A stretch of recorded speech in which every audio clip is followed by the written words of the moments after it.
ঢাকায় বসবাস করেন অন্তত 2 কোটি মানুষ। তবে এই জনসংখ্যার অনুপাতে একটি শহরে যে পরিমাণ খোলা জায়গা, পার্ক, খেলার মাঠ বা গণপরিসর প্রয়োজন হয়, ঢাকায় তা প্রায় নেই বললেই চলে। অথচ নগরবাসীর সুস্বাস্থ্যের জন্য প্রয়োজন সুস্থ বিনোদন চর্চার স্থান ও অবসরে উপভোগ করার মতো পরিবেশ। এজন্য স্থাপত্য ও পরিকল্পনার ধরনেও পরিবর্তন আনা প্রয়োজন, যাতে করে প্রতিটি স্থাপনার একটি অংশ পাবলিক স্পেসে পরিণত হয়। বিশ্বব্যাপী প্রচলিত এমন ধারণাকে সামনে রেখে রাজধানীর অভ্যন্তরে গণপরিসরের সংখ্যা বাড়াতে কাজ করছে বিভিন্ন সরকারি বেসরকারি সংস্থা। এরই ধারাবাহিকতায় রাজধানী উন্নয়ন কর্তৃপক্ষ পূর্বাচলে একটি আন্তর্জাতিক মানের কনভেনশন সেন্টার স্থাপনের উদ্যোগ নিয়েছে। পিআইসিসি বা পূর্বাচল ইন্টারন্যাশনাল কনভেনশন সেন্টারটি আদতে কেমন হবে সেটি নির্ধারণ করা হয়েছে স্থপতিদের প্রতিযোগিতার মাধ্যমে। সম্প্রতি বাংলাদেশ স্থপতি ইনস্টিটিউটের সঙ্গে যৌথভাবে একটি ডিজাইন কম্পিটিশন আয়োজন করে রাজুক, যেখানে পিআইসিসির 57টি ডিজাইন উপস্থাপন করা হয়। এতে প্রথম স্থান অধিকার করে স্থাপত্য পরামর্শক প্রতিষ্ঠান ত্রিকোণ আর্কিটেক্টস। তাদের ডিজাইনে দেশজ সংস্কৃতির ছাপ, পরিবেশ প্রকৃতির প্রতি সংবেদনশীলতা এবং সর্বজনীন গম্যতার পাশাপাশি টেকসই স্থাপত্যের সকল বৈশিষ্ট্যই রয়েছে। পূর্বাচল ইন্টারন্যাশনাল কনভেনশন সেন্টারের ডিজাইন নিয়ে কথা বলবো আজকের অনুষ্ঠানে। আমাদের অতিথি স্থপতি শফিক রহমান, যিনি ত্রিকোণ আর্কিটেক্টসের প্রধান স্থপতি। ভাইয়া, স্বাগত আপনাকে। Thank you very much. আমরা আসলে এই প্রজেক্টের যে ইনসেপশন এবং ডিজাইন কনসেপ্ট, সেই জায়গা থেকে একটু শুনতে চাই শুরুতে। প্রথমত প্রজেক্টটা হলো একটা ইন্টারন্যাশনাল কনভেনশন সেন্টার। সো যে কোনো প্রকল্পই ডিজাইন করতে গেলে প্রথমে আমাদেরকে এই প্রকল্পটা এই শহরকে কি দিতে পারে, দেশকে কি দিতে পারে এবং মানুষকে কি দিতে পারে, মানে কি কন্ট্রিবিউশনের সুযোগ আছে, সেই জিনিসটাই একজন আর্কিটেক্টকে প্রথম দেখতে হয়। বাংলাদেশকে যদি আমি রিপ্রেজেন্ট করতে চাই, তাহলে বাংলাদেশের সবচেয়ে ইম্পর্টেন্ট সেটা হচ্ছে কালচার। সো বাংলাদেশের কালচারকে এই বিল্ডিংয়ের ভিতর দিয়ে আমরা রিফ্লেক্ট করতে চেয়েছি। এটা একটা অন্যতম একটা গাইডিং পয়েন্ট ছিল। অ্যান্ড দ্বিতীয়ত এর সাথে আরও অনেক কিছুই ইনকর্পোরেটেড হয়েছে। খুব ইন্টারেস্টিংলি এই প্রজেক্টটা পূর্বাচলে অবস্থিত এবং পূর্বাচলে এই প্রজেক্টটার একটা এজ দিয়ে ক্যানেল চলে গেছে, যার জন্য ডিজাইনটা করার ক্ষেত্রে এমনভাবে ডিজাইন করা যে এটা এই ক্যানেলটার উপর একটা ফোকাস তৈরি করে, মানে design it self talking to the canal. এবং এই ডিজাইনটা দেখলে ফ্রন্টাল সাইড থেকে যদি মনে করি আমি এটা ফ্রন্ট, তাহলে এটার ব্যাক বলে আসলে কিছু নেই। ডিজাইনটা এমনভাবে করা যে এটা যেন ফ্রন্ট সাইডটাও যেন ফ্রন্ট, এটার রেয়ার সাইডটা যেটা সেটাও যেন ফ্রন্ট। অ্যান্ড এই বিল্ডিংয়ের বিভিন্ন স্পেসগুলো, এটার পাবলিক স্পেস, বিল্ডিংয়ের interior space, semi outdoor space, এগুলো সব কিছুই যেন ওই লেকটার সাথে একটা ইন্টারাকশন তৈরি করছে। এতে করে হয় কি যে একটা প্রজেক্ট যখন তার সারাউন্ডিংসের একটা অ্যামিনিটিসের সাথে এইভাবে ইন্টারাকশন তৈরি করে, তখন কিন্তু পরবর্তীতে সেই লেকটাকে, এই ওয়াটার বডিটাকে, এটাকে রিটেইন করা, এটাকে ঠিকঠাক মতো টিকিয়ে রাখা বা এটার গুরুত্ব শহরের মানুষকে বুঝতে দেওয়া, এই সুযোগটা তৈরি হচ্ছে।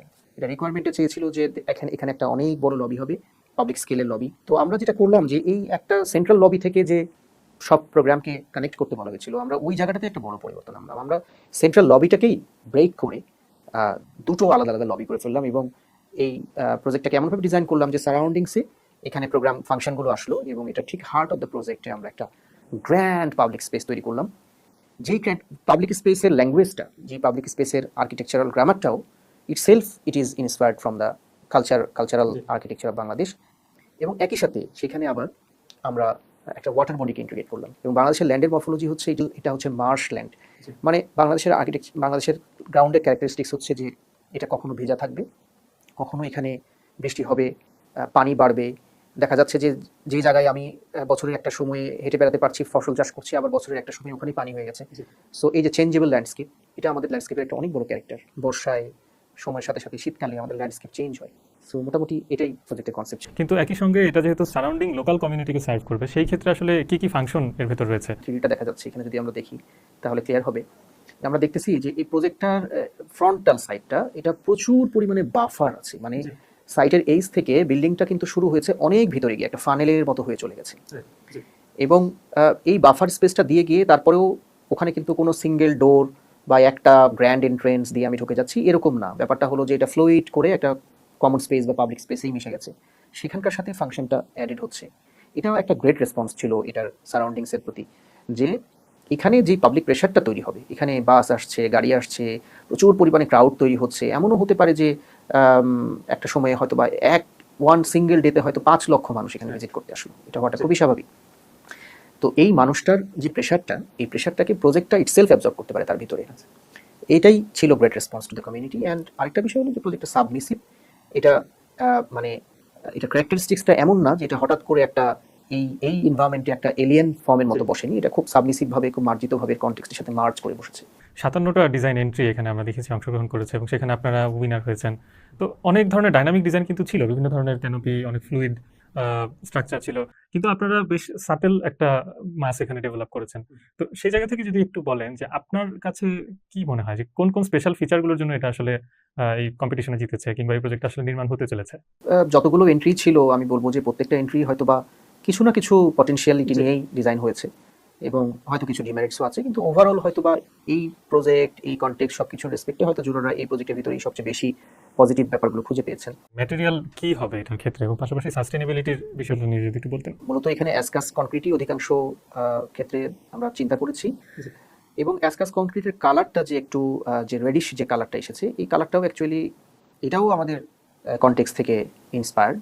আমরা যদি আমাদের মডার্ন সময়কার আর্কিটেকচার, আমাদের জমিদার বাড়ি, আমাদের টেম্পল, আমাদের ওই সময়কার মসজিদ, 100-200 বছরের পুরনো আর্কিটেকচারগুলো যদি দেখি, আসান মঞ্জিল, জমিদার বাড়ি, বিভিন্ন মসজিদ, এগুলো অধিকাংশ হচ্ছে রেড ব্রিকের, কিছু আছে স্টুকো প্লাস্টারের, এবং এটা অধিকাংশ দেখবেন যে এগুলো হচ্ছে রেডিশ একটা টেক্সচারের। অ্যাসকাস কনক্রিটের ভিতরে আমরা চিন্তা করছিলাম যে এটাতে রেড অক্সাইড ইউজ করা হবে এবং আমরা ওই কালারের সেন্সটা তৈরি করব যেটা আমাদের হেরিটেজকে রেসপন্স করে, হেরিটেজের ইনফ্লুয়েন্সটা এখানে এসেছে এভাবে। এনভায়রনমেন্টাল সাস্টেনেবিলিটির ক্ষেত্রে ফার্স্ট অ্যান্ড ফরমোস্ট সবচেয়ে গুরুত্বপূর্ণ সেটা হচ্ছে যে কোনো প্রজেক্টের যে কনজামশন, অর্থাৎ প্রজেক্টটা রান করতে যে এটার যে এনার্জির প্রয়োজন, সেই কনজামশনটাকে আমি যত মিনিমাইজ করতে পারবো, যত বেশি মিনিমাইজ করতে পারবো তত বেশি এটা কার্বন ইমিশনও কমে যাচ্ছে এবং একই সাথে এটার এনভায়রনমেন্টাল সাস্টেনেবিলিটি বাড়ছে।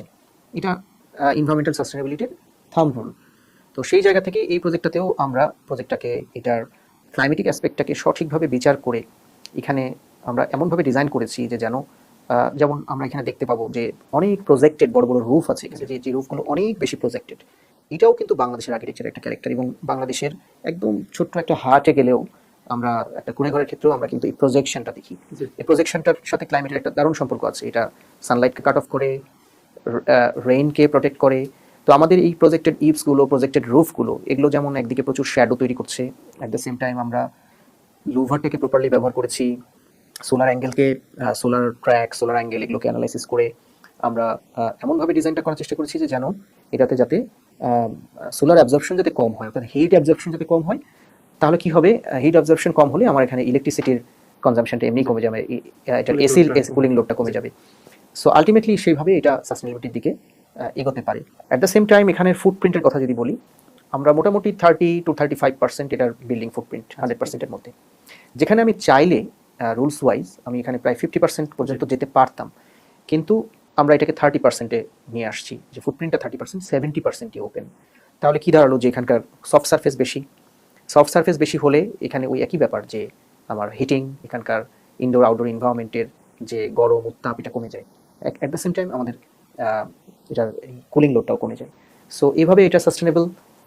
আর তার সাথে আদার যে ফিচারগুলো, যে রেইন ওয়াটারকে রিসাইকেল করা, হারভেস্ট করা, আরও যে ছোটোখাটো যে ম্যাটেরিয়ালগুলো আছে যেগুলো সাস্টেনেবিলিটি ইম্প্যাক্ট করতে পারে, সেই বিষয়গুলোকে আমরা টাচ করেছি। ভাই, আপনি ডিজাইন ডিটেল নিয়ে কথা বলছিলেন এবং এই যে কালার স্কিম, ম্যাটেরিয়াল এবং সাস্টেনেবিলিটির বিষয়গুলো বলেছেন। আমি একটু আসলে ইনোভেশনের জায়গাটা নিয়ে জানতে চাইবো যে ট্র্যাডিশনাল যে এলিমেন্টগুলো এখানে এসছে, এর বাইরে নতুন ইনোভেশন কি আছে? ইনোভেশনের জায়গাতে অবশ্যই এখানে কিছু ইনোভেশন আছে যেটা আসলেই একটা ইউনিক ফিচার। আমাদের 3D-তে না দেখিয়ে আমরা কিন্তু মডেলেও দেখতে পারি, কারণ আমাদের মডেলটা এখন এখানেই আছে। মডেলে আমরা ইনোভেটিভ ফিচারগুলো নিয়ে দেখাই।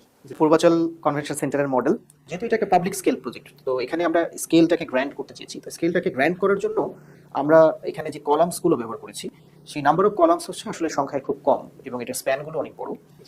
এরকম কিছু কলাম যখন এই রুফটাকে ধরেছে, যখন সাপোর্ট করেছে, তখন এখানে এক ধরনের একটা ট্রি কলাম ফ্রন্ট সাইড থেকে দেখলে আরেকটু অ্যাপিয়ার হয় যে আমরা এখানে যে সামনে যে ট্রি কলামগুলো বা এই ধরনের কিছু কলাম ইনসাইডেও আছে। এই কলামটার যে ক্যারেক্টারিস্টিক্সটা আমরা বাংলাদেশের যে ব্যাম্বো ক্রাফটিং আছে, সেই ব্যাম্বো ক্রাফটের কিছু টেক্সচারকে আমরা অ্যানালাইসিস করে সেখান থেকে সিম্পলিফাই করে আমরা একটা ইন্টারেস্টিং একটা স্ট্রাকচারাল সিস্টেম, একটা ট্রির মতো একটা স্ট্রাকচারাল সিস্টেম এখানে নিয়ে তৈরি করার চেষ্টা করলাম।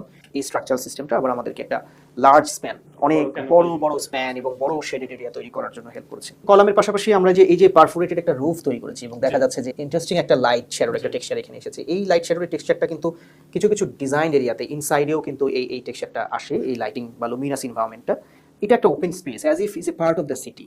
এবং মানুষ এখানে যে কোনো সময় এখানে এসে সে কিন্তু এই মেইন এন্ট্রেন্স থেকে ঢুকে সে কিন্তু যে মাঝখানের এই গ্র্যান্ড পাবলিক স্পেসটা, যেটা একই সাথে গ্রিন, পেডিস্ট্রিয়ান, ফাউন্টেন, ওয়াটার, এই স্পেসটাকে সে এনজয় করতে পারছে এবং ধীরে ধীরে সে কিন্তু লেকের সাইডের অ্যাপ্রোচে চলে আসছে। এবং এটাই একটা মানে খুবই interesting feature about this design, about this project, যে এই প্রজেক্টে এসেছে একটা ফাংশন অ্যাটেন্ড করার জন্য। জি।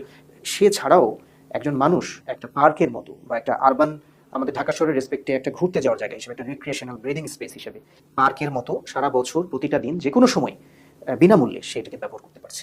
অনেক ধন্যবাদ ভাইয়া, আপনি আমাদের সময় দিয়েছেন।